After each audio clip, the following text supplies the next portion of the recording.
Thanks a lot, and it's a pleasure for me to be here, and I'm very honored to give the first talk of the session. So thanks a lot to the organizers and also to the audience to be here at 8:30 in the morning, the very last day.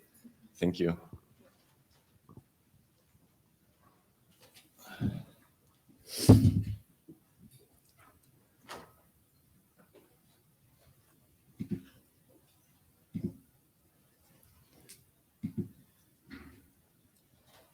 Let's see if I can find here it is.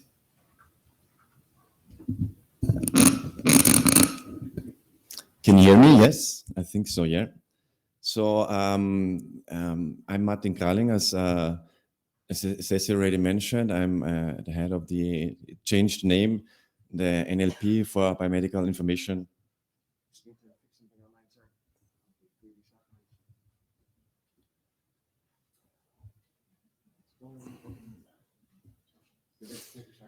Biomedical information analysis, and I will try to maybe highlight some of the things we are interested in my group, and which I think might be also interesting for people working on the topic. So I'm not giving like a more scientific talk, but picking some of the things which I think are very important to push the technical development of biomedical and clinical NLP applied to really, real use cases. And I start acknowledging my team, because you're never sure whether you're on track with the talk.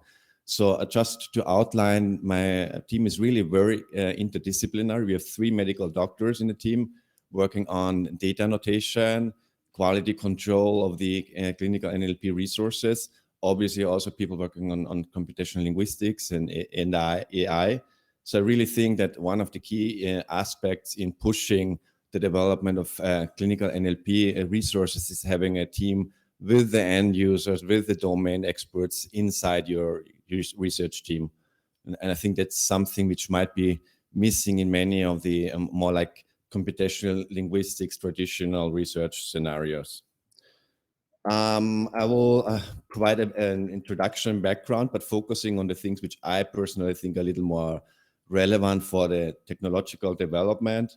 And then I will share some of the experiences in our group on doing a development with the clinician in the loop, with the human in the loop, fine-tuning and adapting the clinical NLP components, and sharing some of these settings with you, which I think might be also interesting for others working on the topic.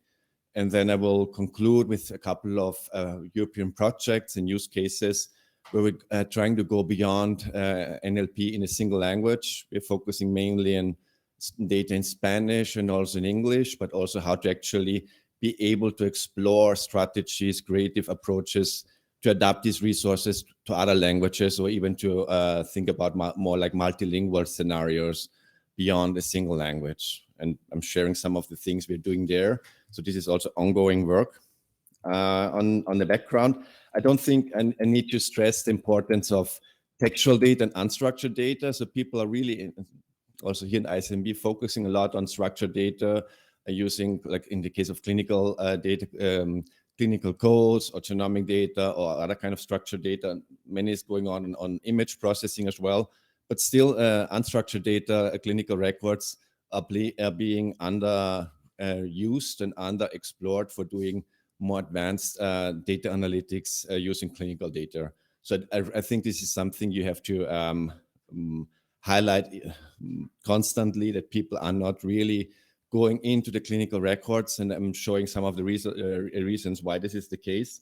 And many of the NLP approaches which are still being used are very like traditional rule-based, dictionary-based approaches. So I think it's time to actually push there a little harder to make use of more advanced NLP approaches in clinical NLP. Also, that most of the people are working on literature mining, biomedical literature in English. So I think this is a very important research topic for improving semantic search, for doing predictive modeling, generating knowledge graph from text, and so on.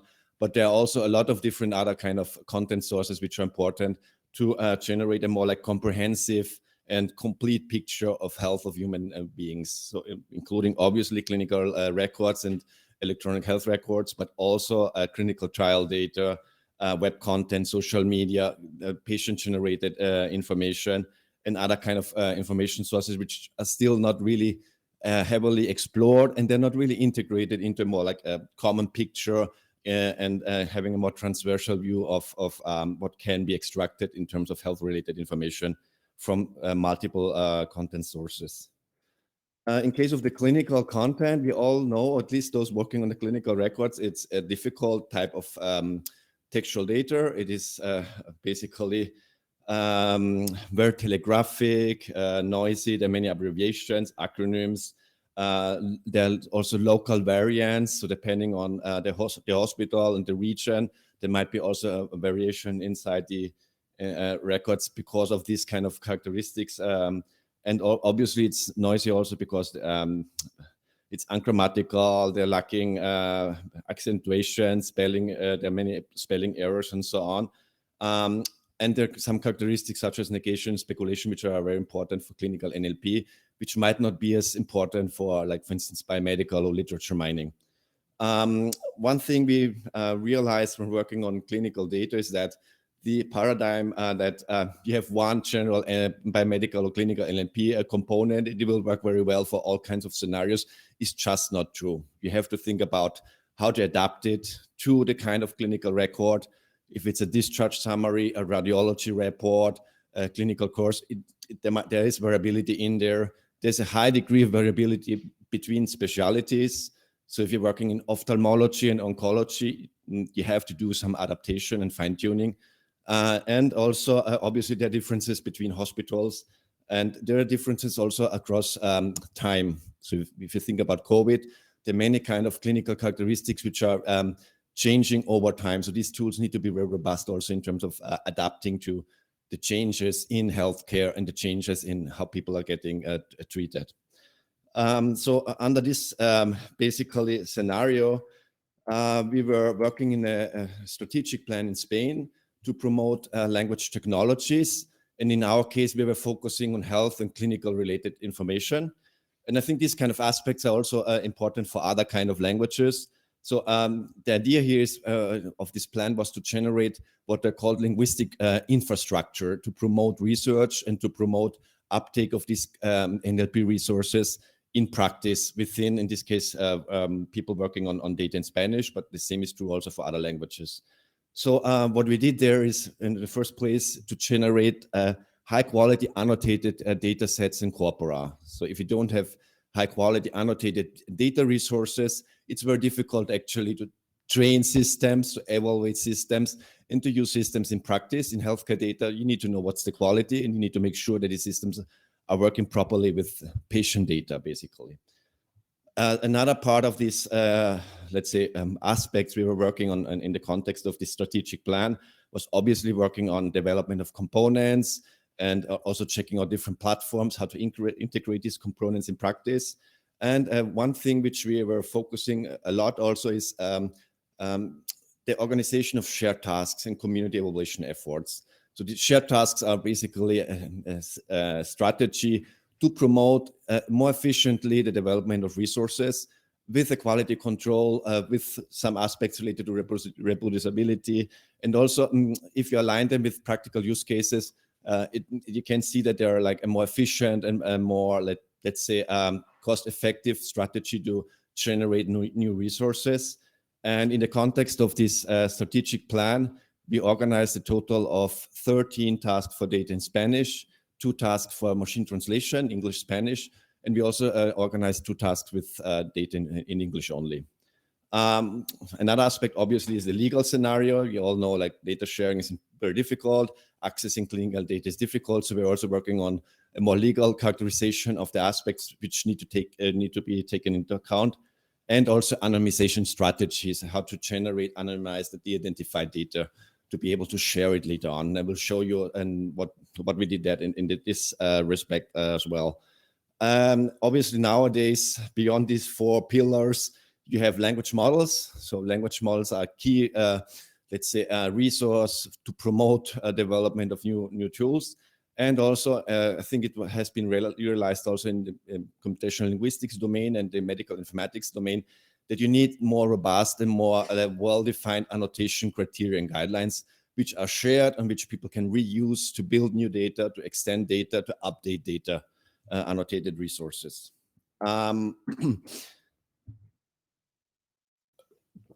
So obviously the practical application scenarios of text mining and NLP components are huge. There are lots of different applications, and we're interested in many of these. Our main focus was more on semantic annotation and entity linking, but we also did something more on machine translation and other kind of like text classification scenarios and so on.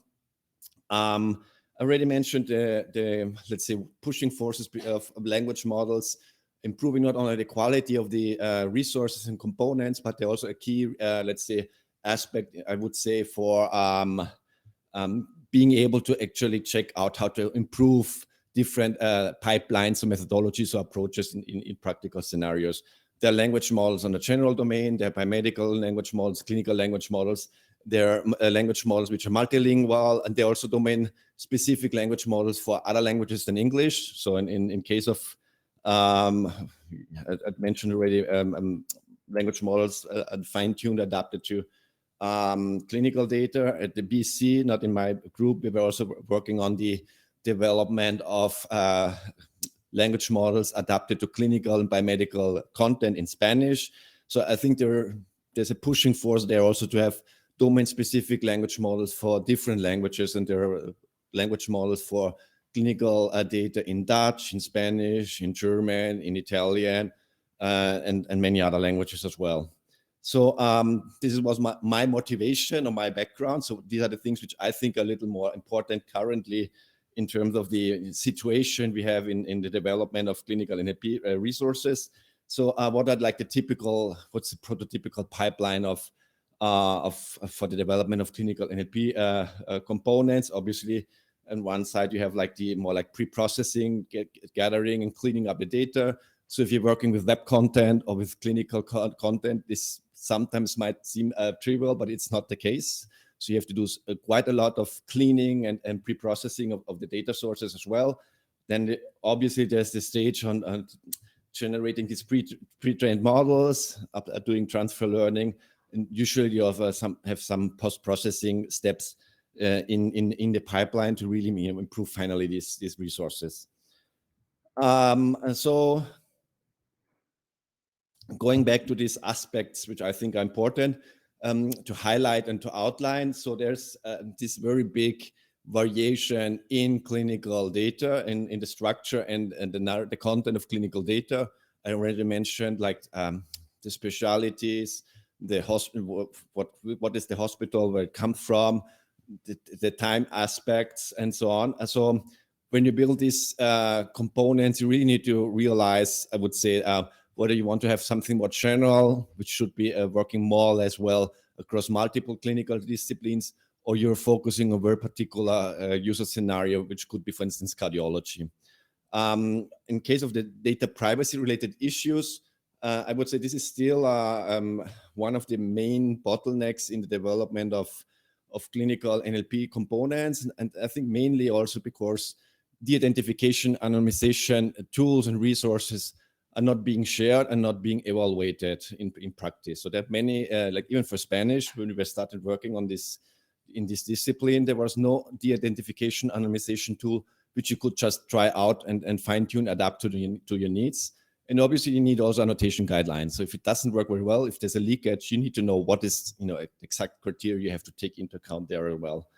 Another aspect is like aligning these components with real medical needs and use cases. So it's not just enough to develop this system. You need to have a clinical use case scenario in mind. And usually what we saw is there are like two general scenarios which are commonly like, let's say the common scenarios in the clinical setting. One is large scale structuring of data. You have a large data collection and you want to generate a structured version like ICD-10 coding or extraction of particular features like SNOMED-CT disease codes. So basically this is one of the common practical evaluation scenarios. And the other one is more like specific for clinical needs. So you have a particular disease with particular features, and the clinical team provides a list of variables, and basically your task is to exhaustively extract these variables. So these are the two common scenarios, I would say, in adapting these components, and both of them do have differences in terms of how you implement them in practice. And one thing which is usually also not really dealt with a lot is like the interoperability aspects. You need to harmonize and normalize this data to be integrated into, let's say, a clinical data analytics, which in practice means you have to map them or normalize them to ICD-10 codes, to SNOMED CT concepts, or other kind of control vocabularies, HBO, for instance, as well, to make them really practically valuable as well.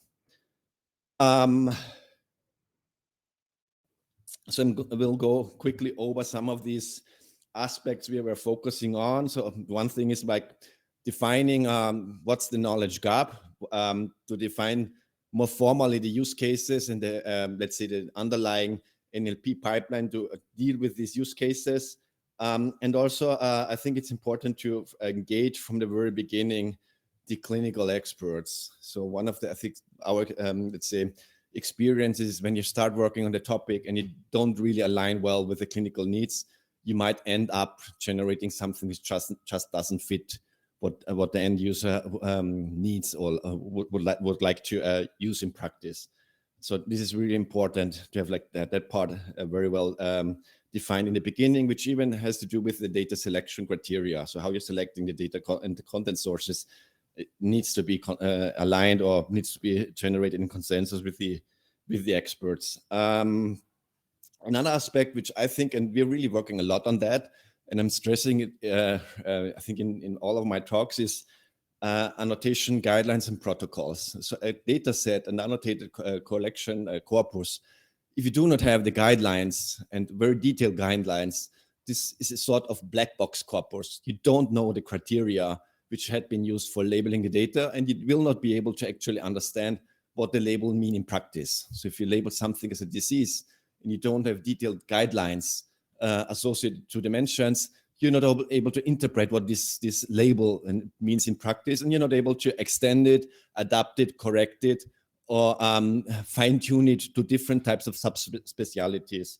And people are producing corpora, not many. I would say it's still like under-resourced and not really, I would say not very well-financed also aspect in terms of the generation of resources. But many of these are just, don't have guidelines, or the guidelines are too shallow. You can't really understand how the data was prepared. We have been working on this topic on generating annotation guidelines for quite some time. And our starting experience actually was with data in English in the chemical field. So chemists are really very formal. And I would say they helped us in understanding these rules and what kind of characteristics are important to label data. And we actually adapted this more like orthodox chemical view on how to do the data labeling to other scenarios and even other languages. We are generating annotation guidelines, and we release all these guidelines to the public for diseases, for places, for species, clinical procedures, occupations, professions, also for data anonymization, for chemical compounds, drugs, medications, or tumor morphologies. And all of these guidelines basically are structured in a particular way. There are positive rules, general rules, negative rules on the data preparation. And also they have an ID, they have a definition, they have examples. And we are doing now a process in translating these guidelines and adapting them to other languages. So we have some of the guidelines for English, for instance, for chemical compounds and genes and relations. But many of these guidelines, like diseases, procedures, or symptoms, they're originally developed for data in Spanish, and we're now translating these and adapting these in the first stage for English, and then for other languages as well, to be able to extend and actually help the community in generating annotated resources. Then obviously I already mentioned this data integration aspect. So I think there's still a need, aligning these data sets with the development of components and training systems, and evaluating these systems using these gold standard data sets. And also I will tell you a little on that later on. we are trying to generate also a multilingual version of these annotated data sets through machine translation strategies and what we call annotation transfer as well. And finally, I already mentioned this harmonization, normalization, or integration of text annotations to control vocabularies. This is still, I would say, one of the main bottlenecks we have in making more impact in terms of the clinical and biomedical NLP field. We need to focus a little more on entity linking and entity normalization. One of the issues here is that we still lack more efficient tools to make this happen. So the manual annotation process is still very time consuming, very complex. We need more efficient tools to assist in that automatic normalization entity linking as well. And in BioCreative, the current task, Cesare mentioned, there will be one task which will focus a little more on the technical aspects on developing interfaces and tools and resources to be more efficient in this entity linking, entity normalization tasks. So our strategy in developing these tools is to generate a baseline model with these annotated data sets. We usually use a surrogate of clinical records, which are clinical case reports, which you select very carefully by clinicians. We also check content similarity with real electronic health records when selecting them. And we generate this base model. We adapt it then or apply it to clinical records. And then with the clinician in the loop, they're correcting this result from the base model and adapting them to the real record inside the hospital settings. So that's why we do have in our team 3 clinicians working in assisting like the clinicians at the hospital in doing this correction of the proposed pre-labeling by the base models. So I think this is key in terms of transferring somehow this technology into the clinical to the clinical sites. So basically, the aim in our group is from unstructured data with the base model and this human in the loop refinement, being able to do automatic semantic annotation of the clinical records and also like other kinds of clinical related content. So now, in case of Spanish, we already have showed some of these guidelines. We do have more than 45 semantic types, each of them with gold standard manually annotated data sets. So we were lucky that this strategic plan we're financing just development of annotated resources as well, and obviously also the share tasks with guidelines, with quality controls, with inter-annotated agreement, including not only like clinical characteristics such as diseases, symptoms, procedures, medications, or like socio-demographic features like professions or occupations or social status, but also more linguistic aspects such as negation and uncertainty or even temporal expressions. All of these mentions are harmonized and normalized to different kinds of control vocabularies or terminologies. So one of the things where I was working on, I would say, as one of my main research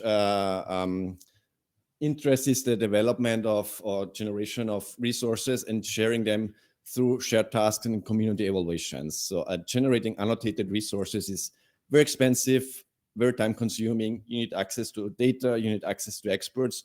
And obviously people working on more the technical aspects on AI and NLP, usually they don't have enough time.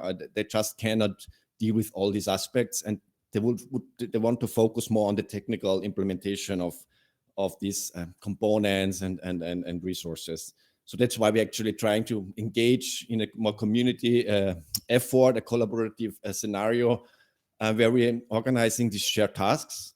Where obviously the organizers, they're taking care of annotating the data, making sure that the data is enough quality.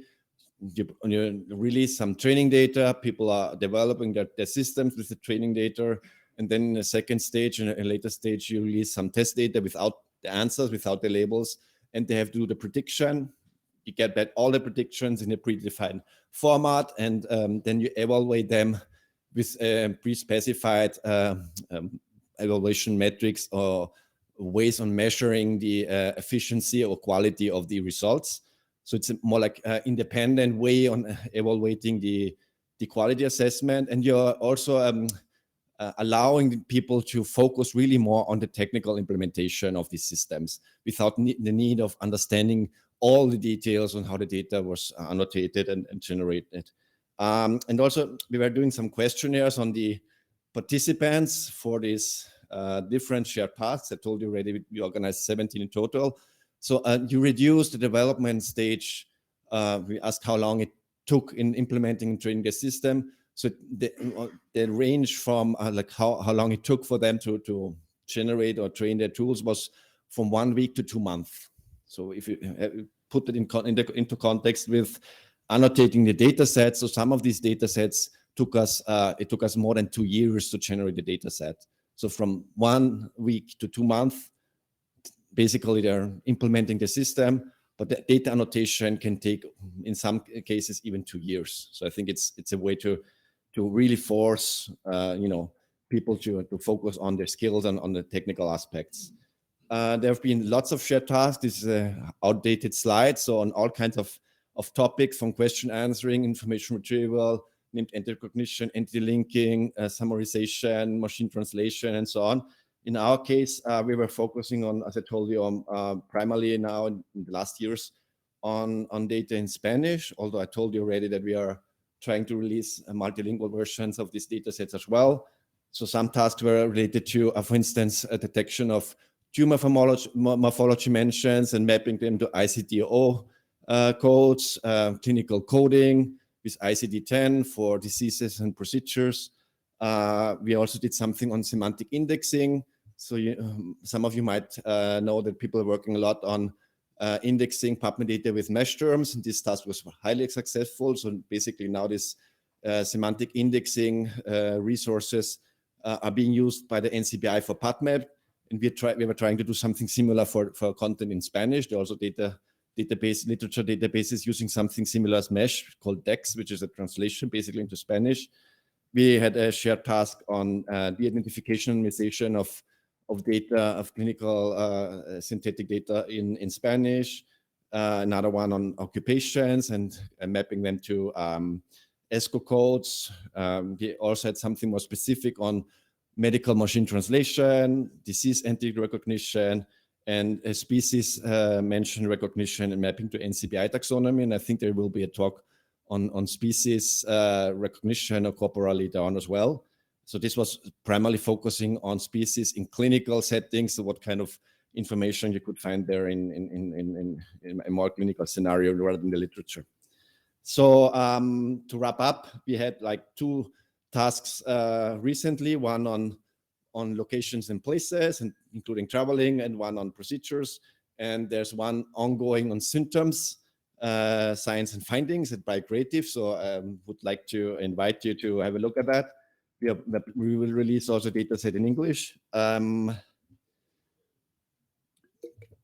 I'm not going into all the details of the task, but basically that you understand there's some content. It has been manually labeled with annotation guidelines, the exact offsets of these mentions, and then these mentions were mapped also manually by experts, in this case, for instance, in case of medications and drugs and compounds to SNOMED CT codes. So this is a very time-consuming process. We did something similar for the other data sets as well. The tumor morphology, the same scenario, and the mapping in this case was done to ICD-10 codes. The systems were really very competitive, and the results were good enough actually to be used in practice. For instance, in case of the tumor morphology and mapping to ICD-10 codes systems, the best systems were around they achieved an F measure of 0.87. So the score was very good. In case of the anonymization task, it was 0.98, and this is some years back. So the systems improved since then as well. And actually, this shared task helped us in anonymizing real electronic health records with a collaboration with a hospital in Spain called Hospital Clinic. We applied the system, we fine-tuned that anonymization to the clinical records they had inside, and this resulted in a data set called Carmen-1, which is will be released in maybe 1-2 weeks in Physionet. So maybe a mimic. So we're quite happy that we can actually share this collection of 2,000 records in Spanish. It's through PhysioNet. So I think it's a success story in this sense. We did something also for disease mentions, I told you. And we're trying to share everything. So the corpora, the guidelines, and the gazetteers, and also like sharing the code in case it's available, and videos of systems. So I think it's important to share things. I told you already that we are interested in doing the adaptation to other languages. So the original data in this case was in Spanish. So the first phase of machine translation and correction of the output will be done in 7 languages, which is basically English and Romance languages. And the second stage will be including 3 more languages, because we have a project for which we have to include Dutch, Swedish, and Czech as well. And the final stage will be also to include German, Danish, and Norwegian, but we don't know yet when this will be done. So what does this mean in practice? So you have a record in Spanish. There's some machine translation going on. We tried out different tools for doing the medical machine translation. And then basically the expert needs to correct missing mentions or wrong mentions which had been translated from the original language to the target language, in this case English. We did something similar also for the species recognition. I'm not going into details. You all know it's very important. Species for all kinds of clinical use cases, from food, pathogens, infectious diseases to other allergies. So basically, in the case of the disease mention, the species mentions, also the systems were highly competitive. So the scores were really very good, finding the mentions and also normalizing them. And as we're traveling here to Lyon, I just wanted to mention we had one also on places, including all movements, travels, and facility recognitions, and also normalization to SNOMED CT, but also to Google plus codes and geo names. So if you want to know how people are moving or where they've been, or these kind of things, we also were trying to take into account and generating a multilingual version of the data set. Obviously, there's a big variability in different tasks and across different data sets. So some of them work pretty well because it's a little more straightforward and easy, like for non-anonymization or medication or a species recognition. These systems work really very well. But for instance, for diseases or professions, there's still some room for improvement, maybe like with more data or in trying to see whether there's some issue in terms of the consistency. What's the impact of these tasks? I told you already, it makes it easier for people to develop systems. So we had, if you look at the 17 tasks we organized across the years, there were over 800 runs resulting from them. Some of these systems have been published and the code is open. And also, this is a more international effort. Although most of these tasks were done in Spanish, participation was basically global. We had people from more than 20 countries, both from academia, from industry. So I would say that the impact is there. As I'm running out of time, I'm just quickly highlighting that there's still a need to adapt some of these systems to multiple languages. There's a problem in generating these annotated data sets. So we need to translate these resources. We need to share more details on the data selection. And we need to have materials also to train the experts on how to do the annotation. It's not just enough to have guidelines. You need to have some sessions, some material to make that more smooth as well. Then one of the scenarios is also to adapt it to clinical sites. So what we do is we generate base models with public data, and then inside the clinical setting, we do this fine-tuning adaptation with the clinician in the loop. So they already get pre-annotated data inside the clinical site, so there's no privacy issue there. And then they just have to follow this data correction and annotation process. And there are also platforms which make it more smooth and easy. So in our case, we are for the projects we are working on, we're using CogStack, which has this actually Medcat and Medcat trainer component to make this correction and retraining a more easy at the technical level. Yeah, so basically, I'm not going into many of the details on these multilingual aspects, but the overall process is basically doing this annotation transfer, where we're using machine translation technology and having a clinician doing the correction of the output of the machine translation technology. We also were characterizing the similarity of these clinical reports or synthetic data with the real clinical record. So is the text the same using lexical similarity and semantic similarity components? And basically then with the result of these strategies, what we're doing are like this annotation transfer using machine translation technologies. So here can just show us an example in Spanish and in Dutch. And this has been done in the context of several European projects. So one of them is Data Tool for Heart. In these projects, we are working on 7 languages and adapting the technology to different languages, including English, Dutch, and Italian.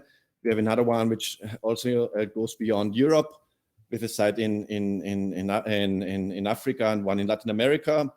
And then there's another project basically dealing with Spanish and Catalan for clinical phenotypes.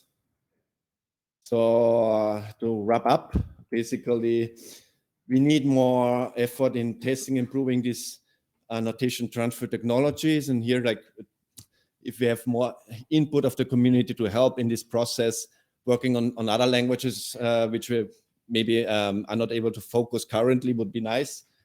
We need to have more resources for training and benchmarking these multilingual scenarios. So the quality and the bottlenecks need to be characterized a little more. Obviously, machine translation is error prone, and there might be many issues there which need to be taken into account, and also to see how this affects the knowledge transfer to the clinical and use case scenarios. So I would like to acknowledge funding, and again, your patience and being here in the very early morning and sharing, this talk with you is very nice for me. Thanks a lot.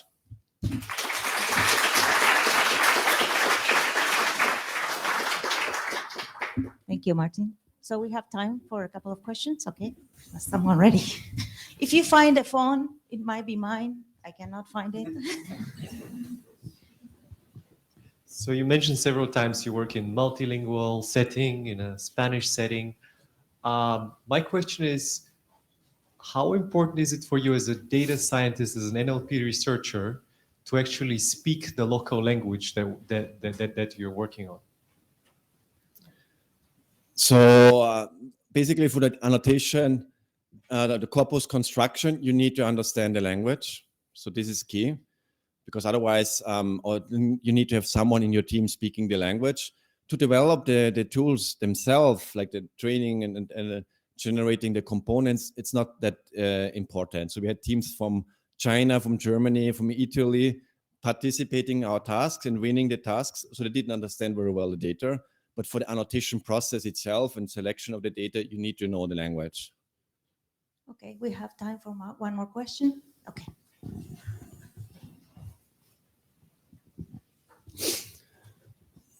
Thank you. Thank you for a very interesting talk. So if I understood correctly, you're working on sometimes patient-sensitive data.